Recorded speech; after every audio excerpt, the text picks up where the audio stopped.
कहीं ना कहीं जो दुकानदार है वो नाखुश है और उनके रोजगार पे कहीं ना कहीं एक तरह से कह रहे हैं कि लात मारा जा रहा है। आप उसको किस प्रकार से देखते हैं?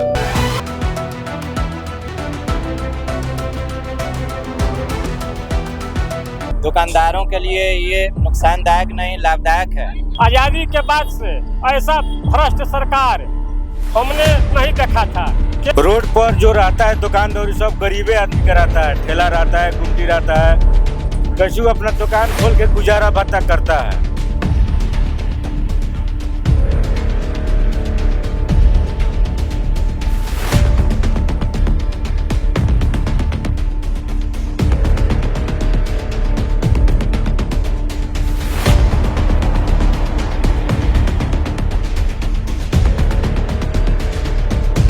जब तत्काल प्रभाव से किसी गरीब, किसी दुकानदार, किसी एक आम आदमी के घर पे इस तरीके से तोड़ा जा सकता है, तो उस पेपर लीक करने वाले माफिया के घर पे आखिर कब बुलडोजर चलेगा? मैं सम्राट चौधरी बिहार के मुख्यमंत्री नरेंद्र मोदी से सवाल पूछना चाहूँगा कि आखिर कब तक एक बिहार में आम आदमी के घर पे, एक गरीब के घर पे या एक तमाम दुकानदारों के घर पे जब इस तरीके से बुलडोजर चल सकता है, तो एक पेपर लीक करने वाले के घर पे, बलात्कारियों के घर पे जब कानून सबके लिए समान है तो उसके घर पे क्यों नहीं बुलडोजर कर सकता है?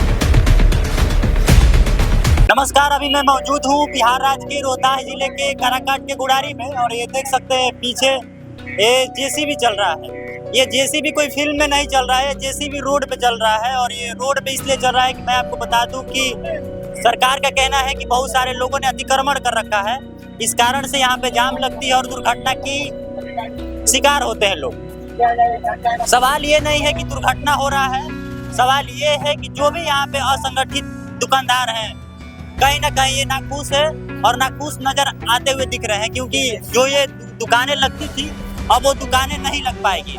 वो जो मजदूर जो कभी 500 रुपए कमाता था एक दिन का, वो अब नहीं कमा पाएगा। कहीं ना कहीं जो दुकानदार है वो नाखुश है, लेकिन प्रशासन का कहना है कि यहाँ अतिक्रमण है, इस कारण बस हम इसको हटा रहे हैं। आइए यहाँ के कुछ मौजूद लोगों से बात करेंगे और जानने का प्रयास करेंगे कि वो कैसा महसूस कर रहे हैं जब उनकी दुकानों को तोड़ा जा रहा है, जब उनके आगे की कुछ चीज़ों को तोड़ा जा रहा है। और यहाँ प्रशासन से भी बात करने का प्रयास करेंगे कि क्या कुछ हो रहा है।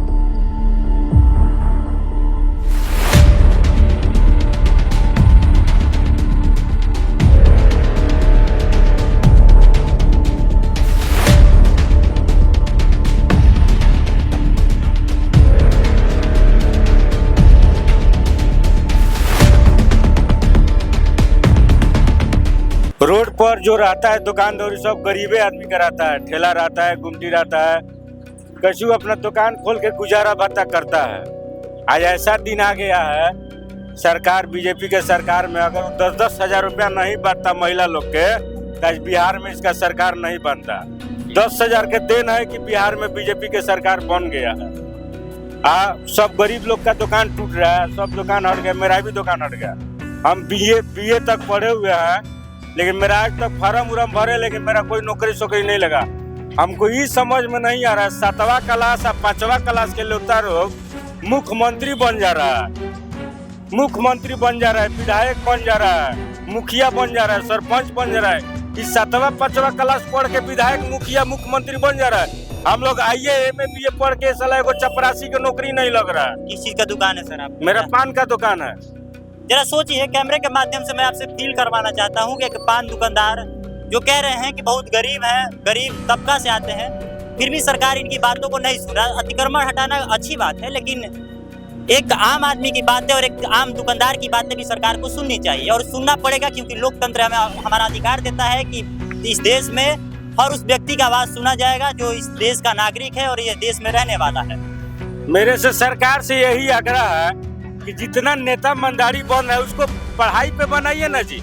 आप 7वां क्लास के मुख्यमंत्री बना दे रहे हैं, 5वां क्लास के वार्ड बना दे रहे हैं, जो दूसरा क्लास में पढ़ा नहीं है वार्ड बन गया है, सरपंच बन गया, उसको कलम से लिखने नहीं आ रहा है, लेकिन उसको दर्जा दे दिया है मुख्यमंत्री का, विधायक का, वार्ड का, सरपंच का, चेयरमैन का, उप चेयरमैन का।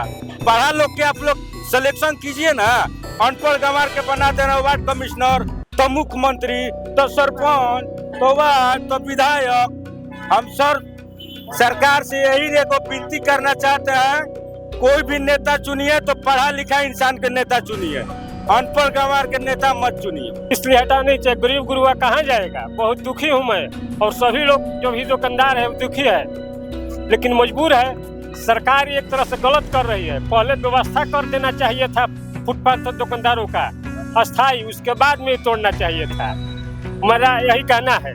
सरासर नाजायज हो रहा है, ऐसा नहीं चाहिए। सर ये जो सरकार है, एनडीए की सरकार है, कहते हैं कि डबल इंजन की सरकार है, मोदी और नीतीश के नाम से कहा जाता है जोड़ी हिट हो गई। एक आप उसको किस तरीके से देखते हैं कि दुकानदार का दर्द आप किस तरीके से देखते हैं जो ठेले पे 500 रुपये डेली का कमाता है और अपने घर परिवार को चलाता है? ये जो डबल इंजन का सरकार है नरेंद्र मोदी का, भारत सरकार, और बिहार में मुख्यमंत्री है भाजपा के सम्राट चौधरी जी, ये बिल्कुल ही जनता के फायदा वाले कुछ कम नहीं कर रहे हैं। जनता के खिलाफ लोग काम कर रहे हैं, चाहे केंद्र सरकार हो और चाहे बिहार सरकार हो। ये लोग जो है किसान को तबाह कर रहे हैं।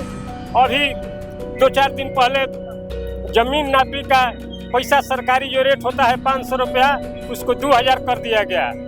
किसानों का ये बहुत ही दुर्भाग्यपूर्ण बात है कि किसानों को सरकार सता रही है। ये सरकार को चाहिए शिक्षा व्यवस्था पर ध्यान देना, शिक्षा पर नहीं दे रही है। सभी प्रकार के जितने भी परीक्षा है उस परीक्षा का पेपर आउट करा देती है सरकार। न बेरोजगारी पर ध्यान है, न किसान पर ध्यान है, केवल ये लड़ाती भिड़ाती है बिहार सरकार और केंद्र सरकार आपस में। आज़ादी के बाद से ऐसा भ्रष्ट सरकार हमने नहीं देखा था। केवल प्रधानमंत्री झूठ बोलते हैं और भाजपा के जितना भी नेता हैं झूठ बोलते हैं। अभी हमारे साथ एसडीएम महोदय हैं, इनसे बात करने का प्रयास करते हैं कि इनका क्या कुछ कहना है। सर ये तमाम तरीके की जेसीबी चल रही है गुड़ारी बाजार में, कहीं ना कहीं जो दुकानदार है वो नाखुश है और उनके रोजगार पे कहीं ना कहीं एक तरह से कह रहे हैं कि लात मारा जा रहा है। आप उसको किस प्रकार से देखते हैं? देखिए, ये अतिक्रमण की कार्रवाई चल रही है और दुकानदारों के लिए ये नुकसानदायक नहीं, लाभदायक है। दुकान साफ सुथरा रहेगा, लोग है जो ज़्यादा आकर्षित होकर आएंगे, और जो भी हो, जो नियम कानून है उसके तहत सभी को रहना है। यदि सब धीरे धीरे जाम कर लेंगे तो आगे रोड भी जाम हो जाएगा। तो ज़रूरी है कि समय रहते उसको रोका जाए, बस उसी की कार्रवाई चल रही है। और आज हम लोग अतिक्रमण मकान ये सब पर नहीं कर रहे हैं, जो सड़क और नाला के ऊपर अतिक्रमण किए हुए बस वही हटाया जा रहा है। सर एक कंफ्यूजन और है दुकानदारों में, ये चीज़ है जो सिर्फ यहाँ नहीं हो रहा है, पूरा बिहार में ये एक कार्यक्रम के रूप में किया जा रहा है। सभी जगह ये चलना है, रोड वगैरह ये सब, नाला ये सब को साफ सुथरा रखना है। सर एक दुकानदारों में एक कंफ्यूजन और है, जो उनके मकान है क्या उनको भी तोड़ा जाएगा? वो कब तक आखिर तोड़ा जाएगा, क्या कुछ होगा? दुकानदारों में काफ़ी कुछ कंफ्यूजन है। कोई कंफ्यूजन वाली बात नहीं है। जो अतिक्रमण में है वो मकान है, अभी हम लोग चिन्हित नहीं किए हैं, और उसका बाजाबता है जो एक एक आदमी को नोटिस जाएगी तब उस पर कार्रवाई किया जाएगा।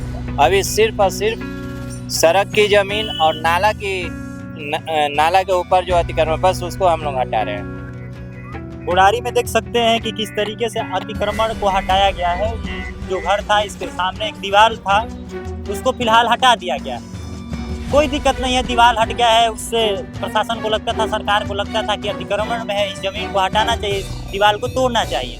लेकिन सवाल एक आपसे, क्या बिहार में जब कानून का डर दिखाकर किसी गरीब, किसी दुकानदार का दुकान तोड़ा जा सकता है, किसी के घर के आगे दीवार को तोड़ा जा सकता है, लेकिन बिहार में और तमाम देश में जब पेपर लीक की इतनी सारी घटनाएं हो रही है तो पेपर लीक के खिलाफ कब बुलडोजर चलेगा?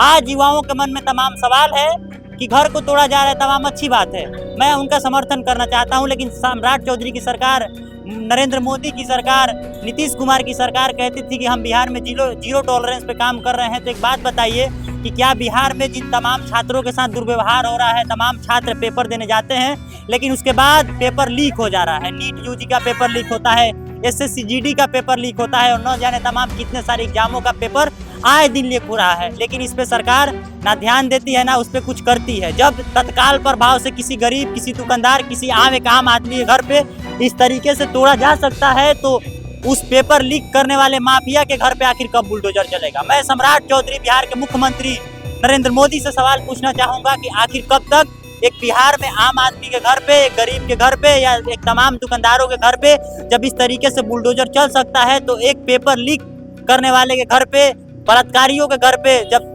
कानून सबके लिए समान है तो उसके घर पे क्यों नहीं बुलडोजर चल सकता है? सवाल आपसे है, आप अपना राय कमेंट बॉक्स में जरूर बताइएगा। बाकी वीडियो देखने के लिए बहुत बहुत धन्यवाद। आप यूथ एक्सप्रेस न्यूज देख रहे थे।